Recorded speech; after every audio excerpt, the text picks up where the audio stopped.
We are live. I actually was told the other day it went really quickly.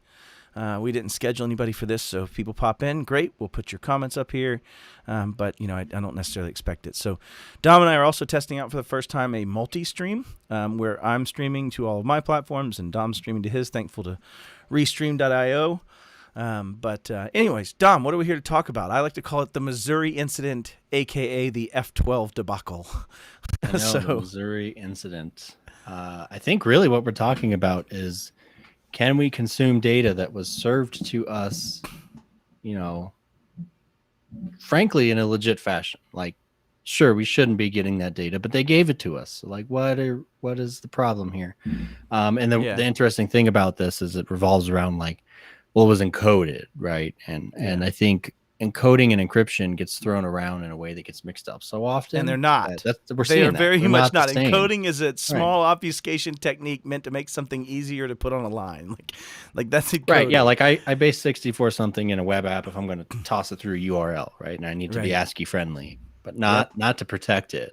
Like right. It's not encrypted. Encryption indicates that you have public-private key pairs or some other methodology, one-time pads, whatever it is, to encrypt the data that you can only receive it after having this key. And so we're getting off topic. I want to make sure everybody that knows what we're talking about here is there was a reporter, and she reported that she found encoded Social Security numbers and data about teachers in the state of Missouri on an official state website, reported that information, right? And then they fixed it. And then, like any other person that wants to move their credibility in the space, she published her write-up about the article of what she found and what she did. And this is a basic one. This isn't even a pen tester. This isn't engagement. This is data, like you said, served to her as an end consumer. Anybody going to that website would have that data. Anyone that looked at it would have it. There was no decryption. There was no hacking, quote unquote. There was nothing done that was malicious. This was just finding a bug that they created, that Missouri's state people, or whoever wrote that, created, and they fixed it, right? And so that's the normal disclosure. I don't want to put down like the person that discovered this, and I don't want to bring up my name, but like there's no tradecraft here, right? Like it was just the data was there. Right. Yeah. Which it's a very much a valid security issue, obviously, but I just want to emphasize that like we didn't break out any tools. Right. They gave away data. They gave away data that they was not supposed to be given away. Let's just put it the way it is. That's the words. Right. So anyways, I want to describe it for you guys in very simple terms what was happening. Here's what she did. Everybody want to know the big secret hacker trick she did, the massive threat actor that she is, because they want to arrest her. They are trying to prosecute her for her actions, for her good deeds. And so I'm going to kick over real quick to what she did. So she pressed the F12 button. Literally. The F12 button brings up your developer console. No key. That. Yeah, the no key. You can't press this in Missouri. It's illegal. You're not allowed to do that. But you come up here and you go to Missouri.gov. This is the site. She pressed the F12 key and exposed data. That data right there is encoded. Now we're oversimplifying. It was in source code, not the F12 direct. It would have been in sources, but it isn't that hard, right? And so you go to code that in a Magic Chef, right, which is just basically taking it from its encoded, not encrypted. Again, I even almost stumbled, but its encoded status, and then disencoding it into a readable fashion. That's it. Right. And she disclosed that so that teachers wouldn't be exposed. She told them, fix this, please, because you are exposing people to risk. You're putting their data out there. We're a threat actor of any salt period at all, anyone. The first enumeration step is to go and look at the source and go look at the data. That's the first thing. Everyone does it. So the point is that me as a curious 9-year-old, like I would view source, be like, oh, what's HTML? I learned HTML by doing that. Like, absolutely. I'm not saying I'm an HTML pro, by the way, but like I learned a little bit of it. And but if anyone wants to come back and watch this and pause it, I pulled the screenshot, and I on the front end did not manipulate. I didn't hack anything, just so you know, but I just did a front end manipulation like you would do if you were trying to mock up a change, right? So there's a couple, not super cool, but there are Easter eggs in there if you want to come back and type in those base 64 strings. Yeah, and yeah. Oh, did you say you hid some Easter eggs? Nice. Yeah, That's cool. That should take just 5 seconds. Cyber Chef, just search for it. There's a GitHub is the first one that comes up in Google. You just put it in the top, go on the left and search from Base64, drag it into your Magic Chef cookbook, and it'll just decode it for you. So, or you can just Google Base64 decode. There's a million and one things. I would do it too. Yes, for sure.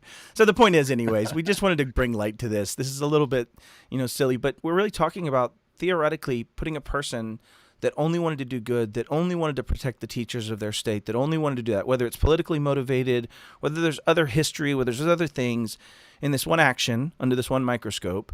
And now we're talking about placing that person under arrest or potentially imperiling their ability to do their work in their line of business. And I personally, as a person that tries to do this for others, it would be very off-putting for me to ever want to try to help that state. Well, what's the message, right? Like, I think you and I, as I don't know what you want to call us, white hats, good guys, like I don't know, just people. We would. This is something we would do the same exact. Like we would discover. I've done it. I sent it to Microsoft 2 weeks ago, right? Like I just did one. Right, and then I would contact them and be like, hey, this is wrong. And then exactly what she did, she gave me time to fix it. It was like, hey, I found this and it got fixed. And even if, like, and I don't know that this is the case because we're zooming out too far on this. Like, we don't know, but like, let's even say that it was a politically motivated article. Like, so let's say I'm trying to make a fool out of the governor of Missouri. Sure. I still didn't do anything illegal, right? So I think the question I have is if you or I did this, right? Yeah. And then we published to CyberMattLee.com or whatever, would it be the same? Like, would it be the same if I didn't have this notion as the governor? I'll start with the 4 people reading it on my site. Probably not in the overall breadth of exposure. But no, I would say general populace, I don't think you'd have seen this. I have to imagine that there's got to be advisors, the raw data, the Twitter feeds, the just raw human, iterants of explaining how wrong this is. Has taken someone that should have just said, oh man, we made a mistake. We didn't code this well. We fixed it.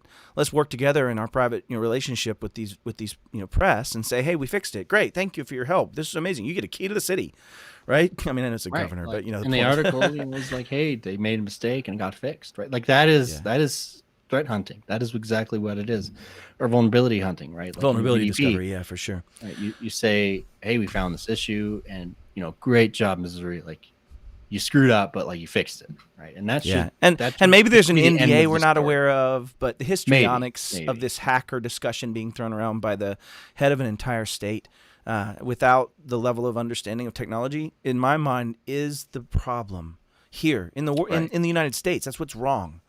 Right. The people that are talking about this don't understand it. The advisory space is too small, and I'm getting up on a soapbox here. So, anyways, the point is, wanted to talk about this and bring this to light, and it was a really cool conversation about it, Dom. I appreciate you. Yeah, absolutely. Any parting thoughts, sir? I'd say if you find a vuln in the state of Missouri, don't just leave it alone. I'm not going to tell you just walk away, guys, but just walk away. Let what happens happen. Yeah, exactly. All right. Thank you so much. See you, buddy. Oh, wait, we got to publish this other comment real quick. Who got hacked? Watch the feed, Eric. We were joking about the Missouri, the Missouri journalist that disclosed the encoded Social Security numbers, and she's being potentially prosecuted. So see you guys. See you, everyone.